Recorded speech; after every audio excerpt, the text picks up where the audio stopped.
chinoitika ndechekuti ina makandiro takafanana zuva resanderi hataisiya basangano totega tiende tinonzwa kuti vamakandiro vari kuti kudini kuda kumiliyoni aiwa mama zvafana kuprofita kwamakandiro kwana ebetenjo kwatisiyana ebetenjo anoprofita maprofita tindesiya kuti randiro akawani ba kawani munhu amuro yanetsa muroi oye hoko ine muroira pamba andi mapona muro yanetsa etrembiye tinoputsira pamara munotaura zita remuro ye munyore mukati mo makadi muri yeZimbabwe mufaro wangu kuva nemi nguva ino tiri pano pamusha pamadzibaba Masango tine nhau yatafambira yemunamato webhodhoro wanetsa watiri kunzwa uchingotaurwa tauya kuti tinzwe zvizere pamukoko chaipo tizvinzwire tinzwe kuti zviri kufamba sei uye munamato webhodhoro uri kunyanya kushanda nenyaya dzipi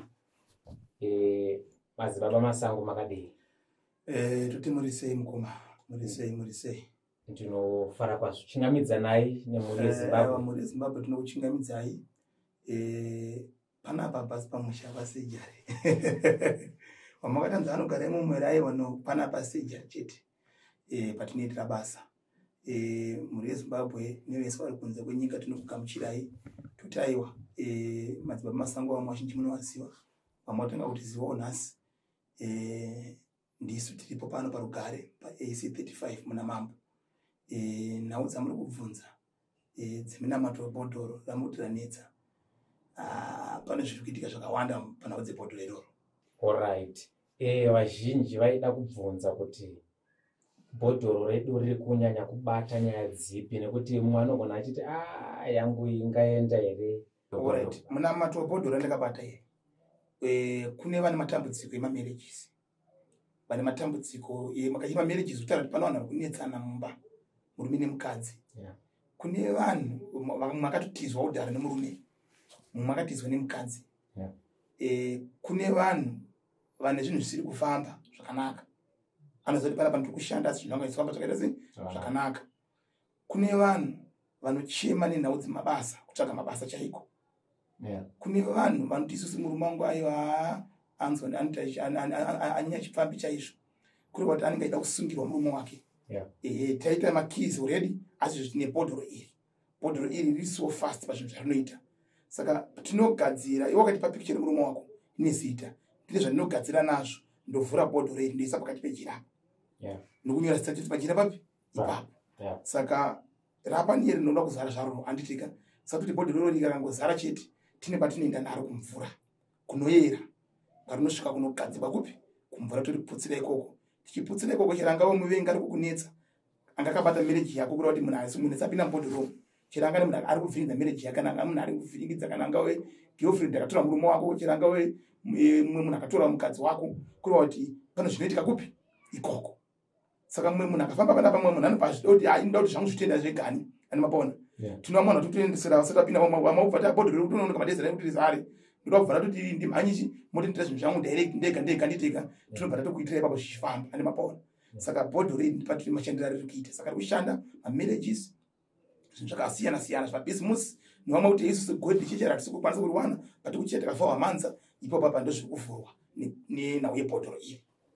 Madzibaba Masango vadonongodza kuti ndezvipi zvinonyanya kushanda munamato webhodhoro uye pari kunzi inhange mutange watanga nekuti bhodhoro riri kunzi richazara mazita uye mazita ane kwaachaenda sekunzwa kwandaita madzibaba ndichaita sendichakudzorera kumafere zvishoma tichibata nyaya yabva kunotekeshera mudande mutande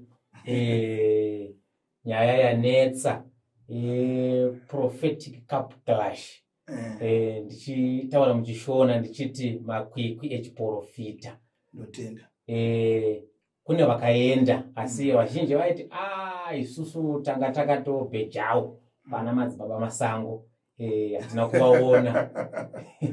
Ndotenda chinoitika ndechekuti ina makandido takafanana kana itakafanana ndikutaura kuti handingaende kutesiwa mweya nemumwe munhu akaenzana neni because ini ndine chechi ine vanhu vakawanda zvokuti musangano wangu naEpril kuti munzi waimuchiona vanhu vanenge varipo ndinonoterwawo nevanhu saka kwekwe kwakaenda vana vadikiwo nechechiwo dzavo dzida kutanga waida miliyoni. Saka plus 2 zvemweya zvinonzi zvemweya zvemakwikwi. Makaona mweya wakugwisana wakukwikidzana uri mweya urubva kudenga kuna Mwari. Akureva kuti pane mumwe chete wasatan diabolos ipapo. Yes, saka inini ndiri kuti nawo makandiwo takafanana. Because ndiri mutungamiriri wekereke. Saka zuva rawakaronga kirashi yawo yaita nditori kuchechiwo chitungamirira vanhu, chitobatsira vanhu, chitoitawo minana koko kuchechi kwedu ikoko. Anomapanzwisisa ipapo. Saka ndisaka tienda kukirashi kupi ikoko. Because mukuona kuti 2 vanhu vakaenda kukirashi kwacho waitosvika onzi nyora bepa ita zvakati mweya uitwe izvozvo. Andimapaona ivo vese vakanyora mapepa ida vakaramba kunyora mapepa vaifanira kuti sitaya kungoti tione zviri muhomwe. Andimapaona 2 isusu kana tichiuya kuprofita zviri muhomwe tinofanira kungoona zviri muhomwe. Anditika kureva kuti hazvina ndiunzi because vanhu vaitonge vakamoni because maida kutektori komunhu ka ndikaona vakatomoniitwa kutoti munhu wakasingapiwa nguva refu kuti taura pachimaiki. Anditika ndikaona hangu vamwe ndonzi izvo wapedza tanditi wotobvunzwa imi ndimaka panewa majenarisi anga aripo ndakasingazobvunza vanhu zvakawanda yakunzi asi mukati maka musina nguva yekuita sei yokubatanidza yanga chiri mvuru. Anditika kureva kuti zvinonzi itonyora zvaona mutirauzi aiwa isu tanga tatoimba baba machiona izvozvo. Yes, totanga tatoimba topinzawo nyasha. Anditika tapindawo munyasha toprofita. Saka kureva kuti paipa vanhu vaifanira tanga vaimbawo nzivo dzavo kuchichikwani kwawo varimo mweya wodaira vadaira woziva kuti ava kuchipindawo mumweya. Saka isu hatina kuramba kuenda kuCup Crash asi isusu zvimweya hatikwikwidzani nezvimweya.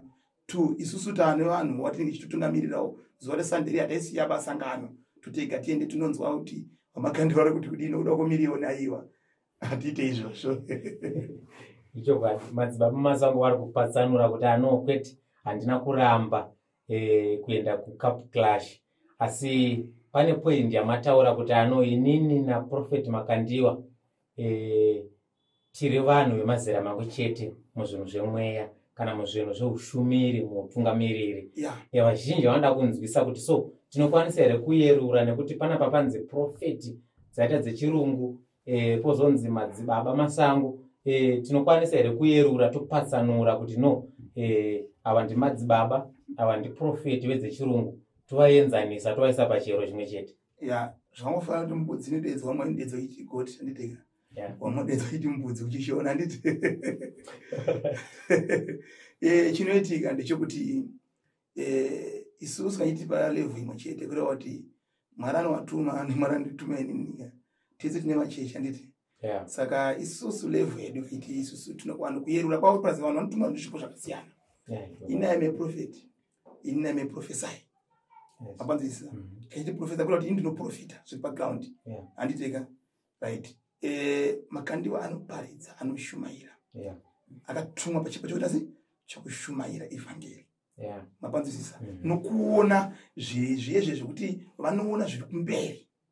Mapanzwisisa zvokuti ndaoneswa pazoita zvakati munyika. Andopanzwisisa isu tinorova ipapo kuti kawani mukoma ndaona chakati inozati tomasiyana tikaitirana ndimasiyana tikaita sei atikaita iyai. Yes, saka kureva kuti avo vane zvipo chavo chavakatumwa nacho naMwari chokuparidza zvinobatika. Inde toteerera maridzo dzacho dzimwe nguva. Anditika dzinobatika asi pachiground apa vanorova zvezvekuti vanoita zvekuti ndaona mwedzi wakati pachazoitika chakati. Andimapanzwisisa isu tinorova ipapo amaisimukai ndiri kuona mudumu menyu mune dambudziko rakati ayo vakatizwa nemurume. Mapanzwisisa isusu tozvisa kuna nameja wani. Muona kuti zvafana kuprofita kwamakandiwa nekwana ebetenjo kwakatosiyana. Ebetenjo anoprofita maprofita tuinde siyai kuti ndiro wakawani ba. Anditika saka toyazi ndiro wakawani ba. Animapaona saka nyaya iripo ndeyekuti saka ndati inini tikatofanana asi mumwe nomumwe pake pakaita sei pakamira. Yamapaona 2 isusu kunoku isusu tinopa muna mate hoko kawani munhu amuro yanetsa muroyi oye hoko ine muroyi rapamba. Andimapaona muroyi yanetsa trembiye tinoputsira pamara munotaura zita remuro yemunyore mukati mo tinoparadza. Andimapaona yes. Saka isusu toita zvinhu zvinenge zvitori paground zvinotooneka paground. Andimapaona ndona yatinoita isusu. Yes, saka indi kutozvitarisira panapa ndakatomira panapa tektori panapa kuchechi yekubata kwaapostoli nditotaura kuti aiwa no iye chechimwe isusu tiri chechimwe saka tese takafanana notiri vatungamiriri vemakereke. ichokwadi aiwa zviri kunzwika. Pane mashoko anga akubuda Cup Clash yapera, makwikwi apera, ekuti ndaida kuti muone kuti muno munyika maprofiti amuna. Saka tichisaimina ivo parutivi, muno munyika tichinzwa mashoko yenyu arimwo here mamwewo maprofiti. Nyauta vasati vatenderera mukati muno mabviravira umwe kuti kana tikataura nyaya dzekuti vauya chiri paground ka ngavamboenda chiri pamasangano baba waone kana kuya masangano kwedu kwaone kuti amuna maprofita mukati muno maprofita baba mukunzwa nyika yeZimbabwe yakakomborerwa ine maprofita echokwadi mapanzisa vendema washayikiwo vane chokwadi vendema idese cho avashayiki asano jaja maprofita ndi Mwari kwete munhu inde kataura kuti munomu amuna maprofita kuri wati ndazvikudza musati munhu akaita mari anogona kuzvikudza. Saka munhu kana wane mari haunogona kuzvikudza asi wakavhana mupi neimomo mapanzisa munoti pane minana yakaitwa milioni wa 3 days anditenga saka yange kuti ruchike ini muno maprofita baba andite mapanzisa saka kada zvakawanda kuri tinotanga kudzokera kuti kumashure usati kana zvakafana zati munhu akakurira wakabva kumusha waimbokanya zvidhina zvindi zvakakusumudza toye kuHarare kuzovakawo shopu pezera wakushanda watowa muHarare kuri kuti unenge wakabva nekupi neikoko saka kuri kuti basa rere ndiro kuti kumashure kwedu kuno vamwe vautoitawo basa ravo vakabva ramakandi vavai vakatobva nokumashure kwaitotiwo denhana dhiya nditeka dzamara kukambira kutomhanya mapanzisa yes saka nhau yese hondo iripo yeye ihondo dzedzi dzakaitwa amusati sofa right now mapostori ndisanga chingotaurwa nezvedu talk of the town mapostori asi mapostori nenyaya dzakaitika dzekuti vana wikino chifai vaipachi vanhu mota saka munhu wese angangori pamupostori mapanzisa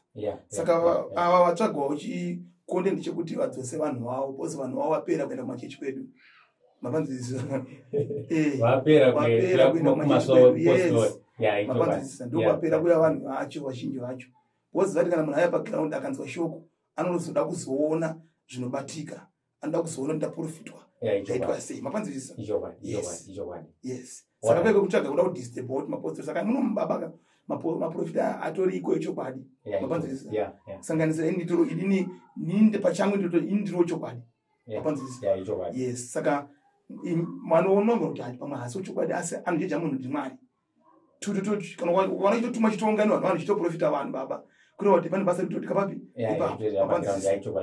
saka nyaya yekuti tinenge tichida kurwisana ukana maprofita akurwisana si zvaMwari zvinezvisiri zvaJehovha. Yes. Madzibaba Masango, zvimwe munogona kunge mune tsamba kana kuti mune mazwi maererano nenhau yatiri kubata maprofiti nenhau yeevent yakaitika yeProphetic Cup Clash.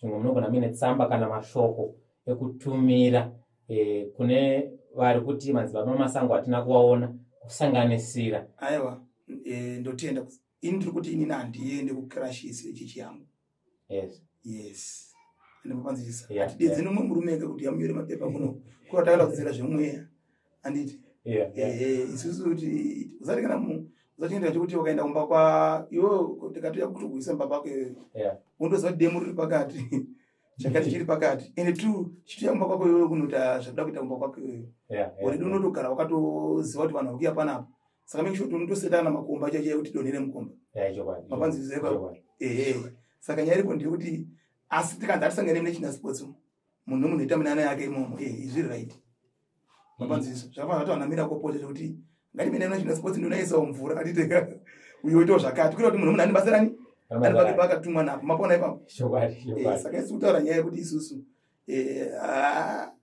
indikamirira hangu maprofita ndiri kuti basa raMwari hariyedzwe zvokutamba anditeka basa raMwari rinoda kuti tiyedzane tichiziva kuti shuwa vanhu vapona here mapanzisisa zati pana mwana tendera kuenda kwese machechi mapendakosti zvoramba kutopera uye akuno kutopedza dambudziko asi zvino mapendakosti avagona asi nguva munhu ane chake chaanoita se chaanogona topanga chirapa chopati maprofita anoti togona zvese apa kutogona zvese ipapo pane nyaya mapaona andoona zvese hakuna anoona zvese vaniteka yes ichokwadi so madzibaba Masango tadzoka kuno kusejari kwenyu api mashoko amungada kusirawo kune uyo ari kuona kunyangwe ari muZimbabwe kana ari mhiri kwemakungwa. Isusu muno mbaba ndibona makiza tina mamwe yakatozara mukatu. Isi kuno kutogadzira vanhu vane matambudziko ngavauye vabatsirwe. Unoziva kuti pana vamwe vanhu vari pasocial media panenge vari busy kutukirira. Zvakati hakuna kutodza mwaita nzuro hakuna. Baba horoyi uriko. Ndakanzwa kuti vaitawo nyaya kuti nzanzi naprofit Makani vaitotanzi zvipambu. Hakuna chinonzi chipambu. Vanhu vesai kuti vatende kuchechi kwavo kwekandideka vatende kuchechi kwavo chokokero. Matambudziko ezvipambu nezvidhoma. Saka isi kuti isi panapa zvinhu izvozvo tiri kutobatsira vanhu zvichipera. Saka vanhu vane matambudziko tiri kuti isusu ngavateerere zvevanhu. Vanhu ngavauye vabatsirwe naMwari. Vaitwe zvakanaka. Anditeka. Saka ndozvatiri kusimbisa kuvanhu izvozvo. Maloku senda tiri kuita. Maback to sender tiri kutoita. Andimapona anditeka. Yes. Nina uye bhodhi ratira nezvariro. Zvinhu zvatiri kuita zvakawanda zvatiri kubatsirana nazvo. Saka kuti isusu munoitwa zvinhu zvakasiyana siyana. Mabhodhi akazara pictures evanhu andite vanenge vanetsa. Saka kureva kuti isusu tiri kuita zvinhu zvatiri kuita zvakawanda panapa. Mapanzisi. Saka isusu kuti matambudziko. Ani dambudziko inzwe baba. Ani dambudziko ndianouya. One day munhu I know kuti zvandikutaura panapa pano vanhu vandikabatsira vakawanda. Asi chatsonga sura chedu choti ndikauya pasi popura anotina vanhu vakawanda tikabatsira. Kubva 2010 kusvika izvozvo 2025 tingoripo pano tichibatsira vanhu. Saka tikuti isusu hatisi vanhu yekuti akazooneka inokwana china kugwere kana kubulawa ndine zvandinenge ndichifanira kuti ndine masangano mese imomo. Mapaona. Saka tikuti isusu vanhu ngavadzidze kuti kuna Mwari wechokwadi. Ende tu zvavari kutoudzwa kuti chakati aiva maprofita aripo baba panapa tikuti isusu tinotovhinika zvinhu zvichifamba. Izvozvi tikuti isusu vagari vechinhoi ndine urongwa baba hwekufamba kuenda munzvimbo yechinhoi. Saka vagari vechinhoi tichada kuti isusu musi wa21 mwedzi uno weMarch 21, 22, 23 ndichange ndiri muchinhoi kurujeko. Anditeka ndichange ndiri muchinhoi. Saka isu tikuti vanenge vane matambudziko akasiyana siyana ngavauye muchinhoi. Vakutaura kuti tinochera goridhe harisi kubatika ngavauye muchinhoi. Vari kuti tiri kushandiswa nevarume maspiritual husband ngavauye muchinhoi. Chero pano tichiripo asi muchinhoi tichaita 2 days tiri muchinhoi. Musi weFriday neSaturday. Sunday tichibva tapedza service yedu. Saka tikuti isusu muchinhoi 21, 22 muchinhoi mwedzi iwo unoyo March 2025. Saka tikuti uya utore ruponeso chete. Nevari kunze kwenyika amafoni chaipo vanhu vari kungobatsirwa vachiitwa zvakanaka naMwari. Saka vanongofona oudzwa zvokuita kuti munofambisa so munochifambisa so. Mumwe munhu akaramba achifona kunyangwe unenge asi kupindurwa. Mafoni edu isusu anowandirwa. Anditeka. Saka munhu anototora patience achiita sei achibatsirika zvinhu zviite. Ndinotenda. Ndinotenda. Pane pamambotaura kumashure muchiti pana musangano ufana kutanga. Uri kuitwa rini? Musangano uchaitwa musi wa 14 kusvika musi wa 20 April. Musangano uchange uchiitwa paushe wekunze. Saka kureva kuti chero pana vari muno wacho vanoda kuuya kuona. Mumwe wacho vanoda kuuya kunyatsa kuona sochiwana zvezvokwadi zvatinenge tichiita vanouya paground. Saka 20 musi wa 14 April kusvika musi wa 20 April tinenge tiri muushe wekunze tichiita musangano wePentecost. Anditeka. Ndotenda. Tinotenda nenguva yenyu madzibaba. Aiwa kuomborerwai tanga tanonguwaka saka kuonai. Saka tenda nokuti shanyira kwamaita panzvimbo yedu yerugare basa hatisi kutomira kuita. Vanhu vari kukomborerwa. Anzi anonzwa mudumbu ndiye anomhanya kuimba hombe. Kutaura kuti pano vamwe vanoda kushoropodza chaizvo. Uzati izvo zvindaona kuti chibanda unopenga chaizvo. Asi pano vamwe watoona kupona nokuda kwechibanda iyeyo. Vanga vasingazivi kuti kuna nhenga inobatsira vanhu vari kwakati. Kuna nhenga inobatsira vanhu vari kwakati. Asi watopona kubudza nechibanda TV iyoyo. Saka kuti aiwa Mwari akuitire zvakanaka. Tinotenda.